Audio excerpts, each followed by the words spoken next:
There is something happening right now that nobody officially announced, no government declared, no headline broke, and yet millions of people across the world are feeling it at the same time, in their bones, in their chest, in the quiet corners of their exhausted minds. People are stepping back, people are turning off, people are choosing less noise, less speed, less stimulation, less of everything the modern world promised would make them happy. And the strange thing, the truly remarkable thing, is that it is working.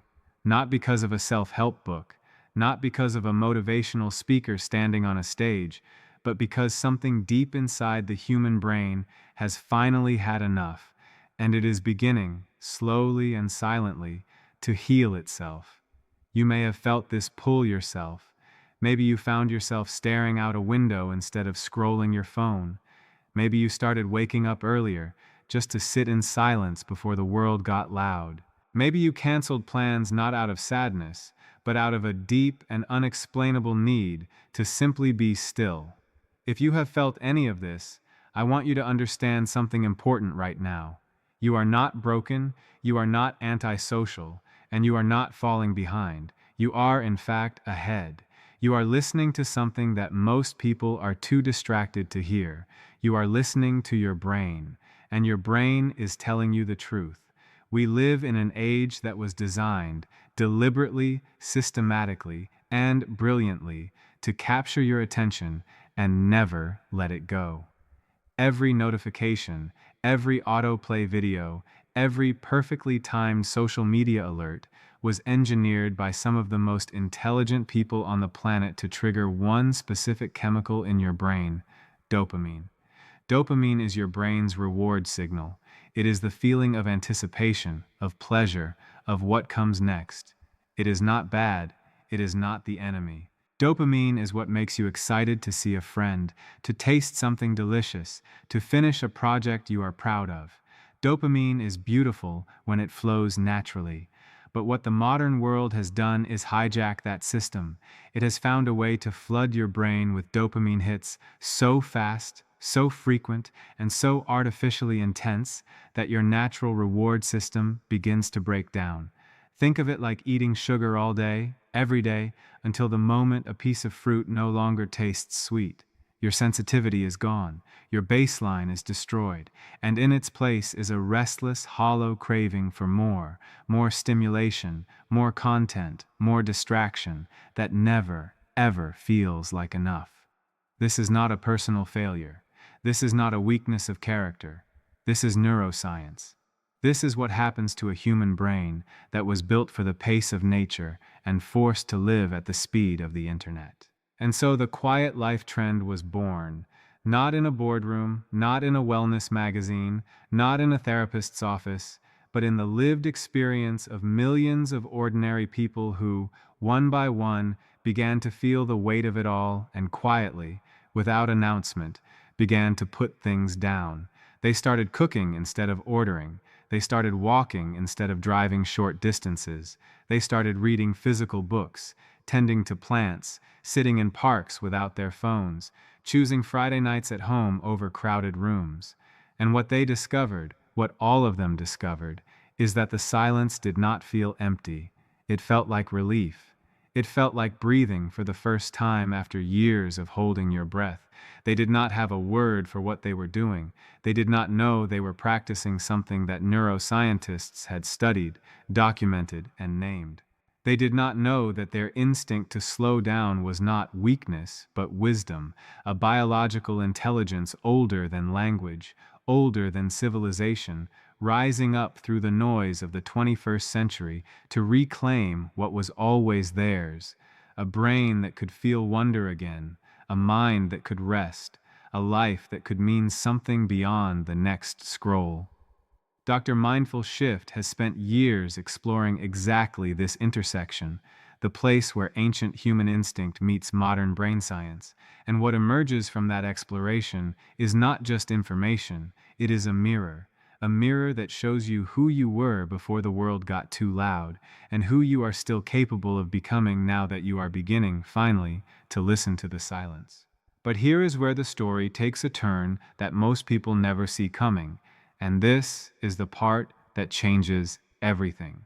Because while millions of people are instinctively stepping back from overstimulation, while they are choosing quieter mornings and slower evenings and simpler weekends, there is something else happening beneath the surface, something that the wellness industry will not tell you, something that the productivity gurus will not mention, something that even the most popular slow living accounts on social media quietly leave out.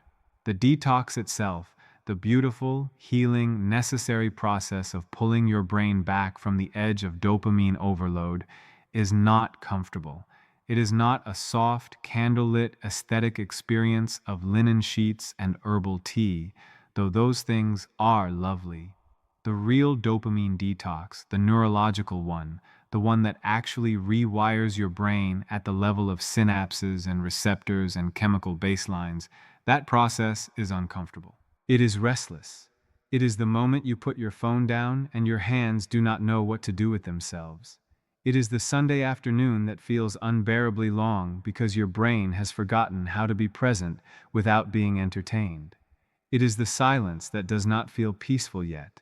It feels loud because for the first time in years, you can hear your own thoughts, and they are unfamiliar to you. And this is the moment, this exact moment of discomfort, where most people stop. They pick the phone back up. They turn the television on.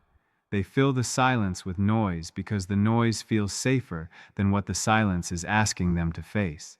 And in doing so, they step back across the threshold of healing, back into the very loop they were trying to escape. This is not weakness. This is not failure. This is simply what happens when a brain conditioned for constant stimulation is suddenly asked to survive without it. The withdrawal is real. The restlessness is real. And understanding that it is real, understanding that what you feel in those uncomfortable quiet moments is not boredom, but biology, is the difference between giving up and breaking through. Here is what is happening inside your brain during those difficult early moments of stillness. For years, possibly for most of your adult life, your dopamine receptors have been saturated. Every time you checked your phone and found a new notification, every time the algorithm served you something that made you gasp or laugh or rage or feel seen, your brain released a small burst of dopamine, and every time that happened, your brain adapted. It downregulated. It reduced the number of dopamine receptors available because the signal was coming too fast and too often. This is your brain being intelligent, protecting itself from overstimulation by becoming less sensitive. But the consequence of that protection is devastating in its subtlety. Because when the dopamine hits slow down, when you choose the quiet walk instead of the feed, when you sit with a book instead of a screen, your brain suddenly finds itself in a low stimulation environment that it no longer knows how to appreciate. The sunset does not move you. The conversation feels flat. The meal tastes ordinary. The world, the real physical world of texture and light and sound and human connection, feels somehow less vivid than the digital one.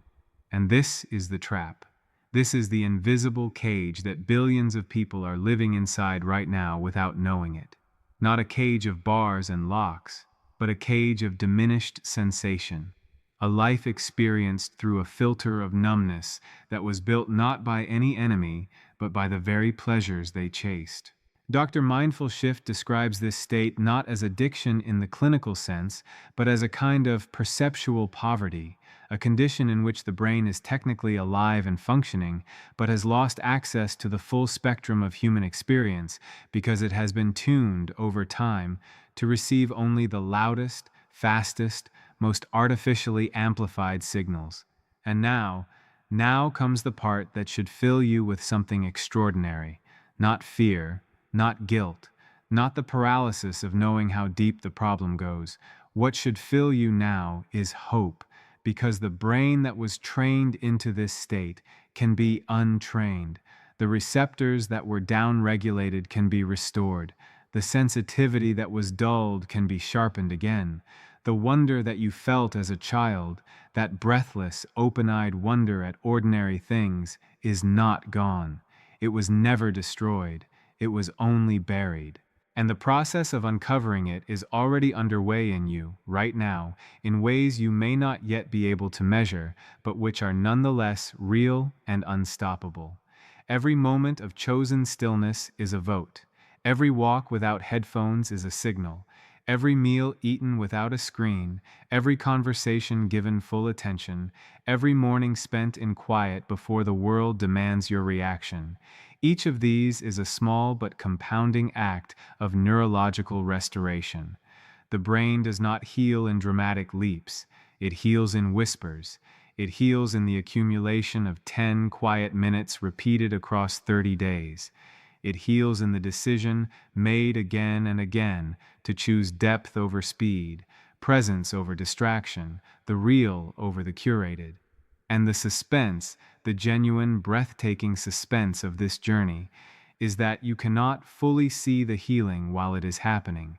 You are changing below the level of your own awareness. You are becoming someone you will only recognize in hindsight, when one ordinary morning the light through your window looks different, the coffee tastes fuller, the silence feels like company rather than absence, and you realize, with a quiet and unshakable certainty, that something in you has come back, something that was yours all along. So what does it actually look like? This life on the other side of overstimulation. What does it feel like to live in a brain that has been given space to recover, to recalibrate, to remember what it was built for? Because this is not a theoretical question. This is not a distant destination reserved for monks in mountains or minimalists in Scandinavian cottages. This is available to you, not someday, not after you have fixed everything else. Now, today. In the life you already have, with the circumstances you already carry, in the ordinary hours of your ordinary days. The quiet life is not an aesthetic you adopt. It is not a filter you apply to your photographs or a label you attach to your identity. It is a practice. A daily, unglamorous, deeply personal practice of choosing the real over the artificial, the slow over the frantic, the present moment over the endless performance of living. And it always begins, with a single decision that seems almost embarrassingly small. You put the phone down for 1 hour. You eat one meal in silence. You take one walk without an agenda. You sit with yourself for 10 minutes in the morning before you let the world in. These are not grand gestures. They will not impress anyone. They will not generate content. They will not go viral. But inside your brain, inside the invisible architecture of your nervous system, they are seismic. They are the first tremors of a transformation so deep and so lasting that the person you are becoming on the other side of this practice will look back at who you are right now with profound and tender compassion, not judgment, not regret, but the kind of love you feel for someone who was doing the best they could with what they knew. What Dr. Mindful Shift consistently illuminates in this work, and what separates a fleeting lifestyle trend from a genuine mental health revolution, is the distinction between accidental healing and intentional healing. Millions of people have stumbled into the quiet life because they were exhausted. They arrived at stillness not by wisdom, but by collapse. By burning so brightly for so long on the fuel of artificial stimulation that they simply ran out of the capacity to keep going. And there is no shame in that arrival. Exhaustion is a valid teacher. Collapse is sometimes the only door the brain can find.